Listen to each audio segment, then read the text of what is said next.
Good morning વિદ્યાર્થી મિત્રો. આજે આપણે ધોરણ 9માં હિન્દી વિષયમાં પ્રકરણ 9 લઈશું. ચેપ્ટર 18 છે. નામ છે અંધેરી નગરી.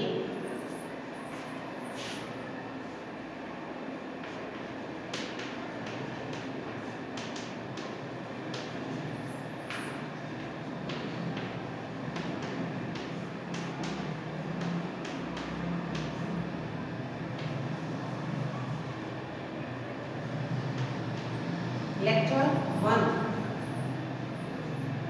विद्यार्थी मित्रों,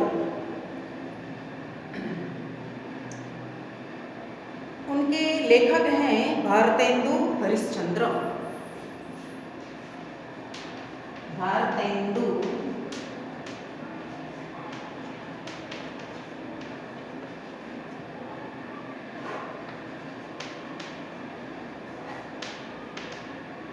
हरिश्चंद्र. विद्यार्थी मित्रों, शीर्षक ही बड़ा हास्यास्पद है. अंधेरी नगरी, जिस नगरी में अंधेरा ही अंधेरा होता है, ऐसा कहा जाता है. कहावत है, यथा राजा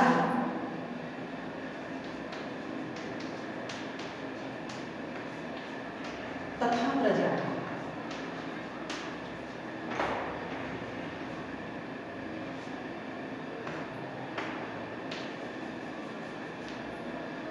जैसा राजा वैसी प्रजा. अगर राजा मूर्ख है तो प्रजा भी मूर्ख ही रहेगी. ये बातें इस एकांकी में देखने को मिलेगी.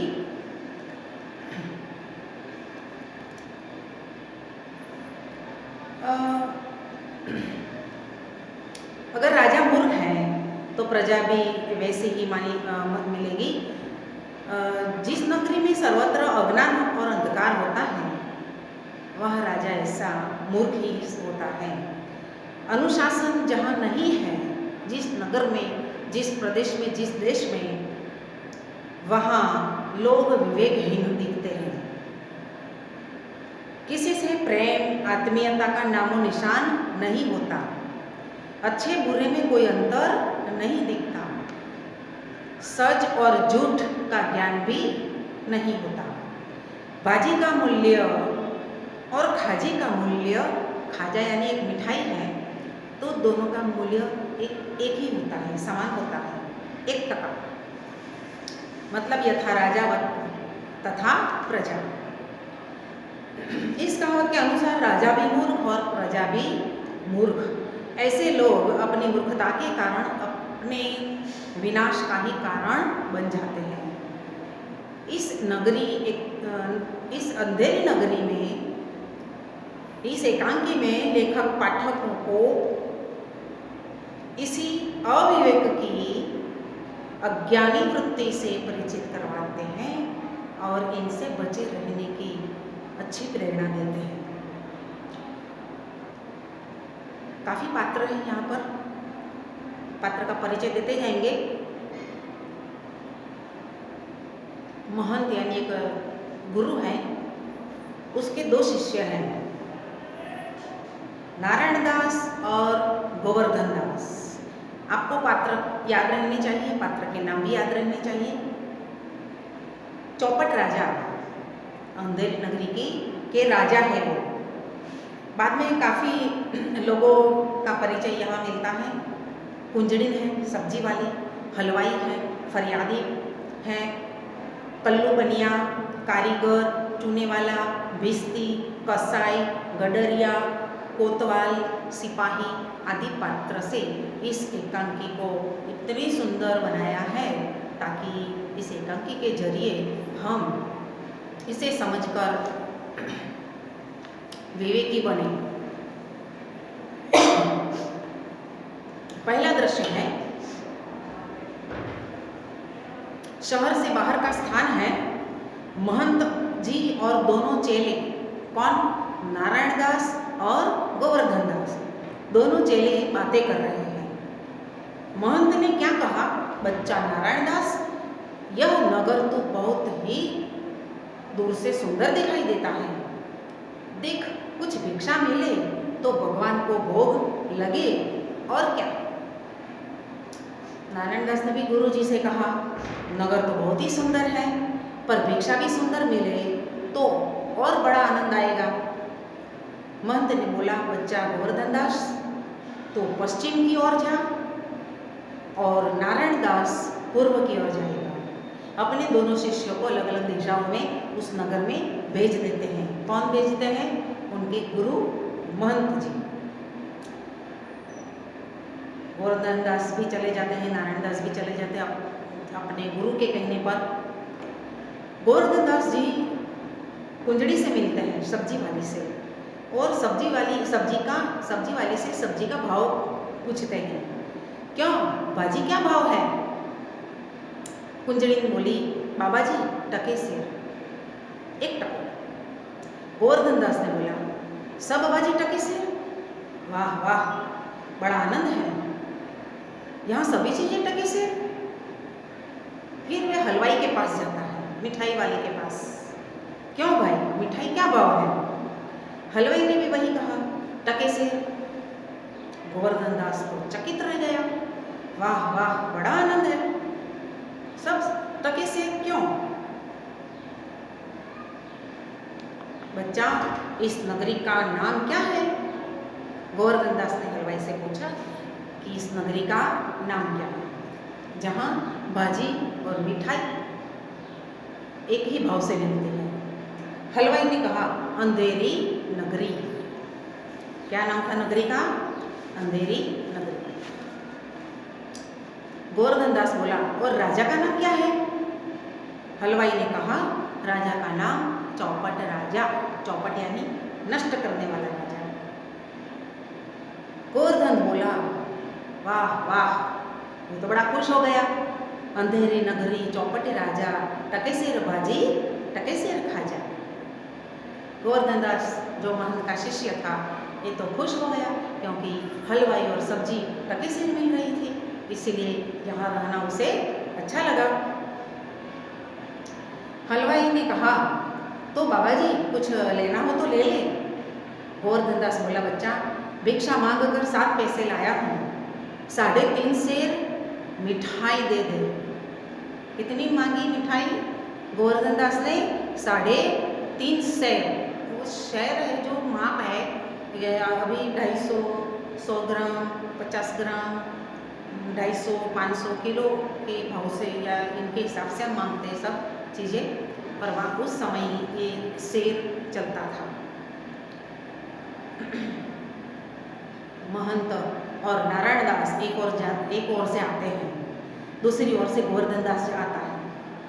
महंत बोला, बच्चा गोवर्धन दास क्या भिक्षा लाया? गठरी तो भारी मालूम होती है, क्योंकि उसने तो टके सेर भाजी और मिठाई भी टके सेर से 3.5 सेर ले ली थी, तो गठरी बड़ी हो गई थी। इसीलिए महंत ने पूछा, गठरी बहुत बड़ी है, क्या भिक्षा लाया? गोवर्धन दास बोला, गुरु महाराज 7 पैसे भिख में मिले थे, उसी से 3.5 सेर मिठाई मोल ली। मोल लेना मुहावरा है।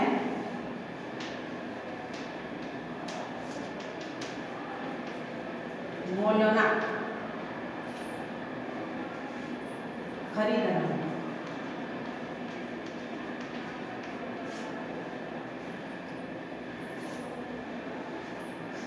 महंत ने कहा, बच्चा नारायण दास ने मुझसे कहा था कि यहाँ सब चीज़ें टके से मिलती हैं, तो मैंने इसकी बात नहीं मानी, उन पर विश्वास नहीं किया। बच्चा, यह कौन सी नगरी है और इसका राजा कौन है, जहाँ टके सेर भाजी और टके सेर खाजा मिलता है? महंत को भी आश्चर्य हुआ कि टके सेर भाजी मिलती हैं और मिठाई भी टके सेर मिलते हैं। ऐसा कौन सा नगर है और नगर के राजा ऐसा कौन सा है जो सब चीज़ें टके सेर बिकवाते हैं? गोवर्धन दास ने कहा, अंधेरी नगरी, चौपट राजा, टके सेर भाजी, टके सेर खाजा। महंत ने बोला, तो बच्चा ऐसी नगरी में रहना उचित नहीं है। ध्यान से सुनिएगा विद्यार्थी मित्रों, गुरु अपने शिष्यों को अच्छी सीख देते हैं। जो आजकल आपको भी ऐसी सीख, ऐसी शिक्षा, ऐसा बोध, ऐसा उपदेश आपको भी हर समय मिलता रहा है हम लोगों की ओर से। यहाँ पर भी एक गुरु अपने शिष्य को कितना सुंदर पाठ पढ़ाता है। और यह पाठ जो अगर आप अपने जीवन में भी उतार ले तो क्या बात है, सब विवेकी बन जाएंगे, सब बुद्धिशाली बन जाएंगे। हमारे देश में भी कुछ ऐसा ही चल रहा है। हमें भी अपने देश का चलन ठीक नहीं लग रहा है। यहाँ ऐसा तो नहीं है कि सब चीज़ें एक भाव मिलती हैं, पर देखकर तो ऐसा ही लग रहा है कि न जाने अपने देश का क्या हाल होगा। कायदे कानून सब बनाना तोड़ना, मुझे तो अपने देश का ये चलन अच्छा नहीं लग रहा है। तो यहाँ महंत जी अपने शिष्य से बहुत अच्छी सलाह देते हैं कि ऐसी नगरी में हमें रहना नहीं चाहिए। उचित अविरोधी शब्द आप रखिए।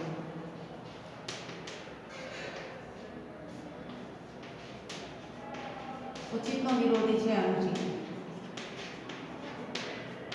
પણ એનો અર્થ છે યોગ્ય। અહીંયા વિરોધી પણ બનાવી શકીએ આપણે અયોગ્ય।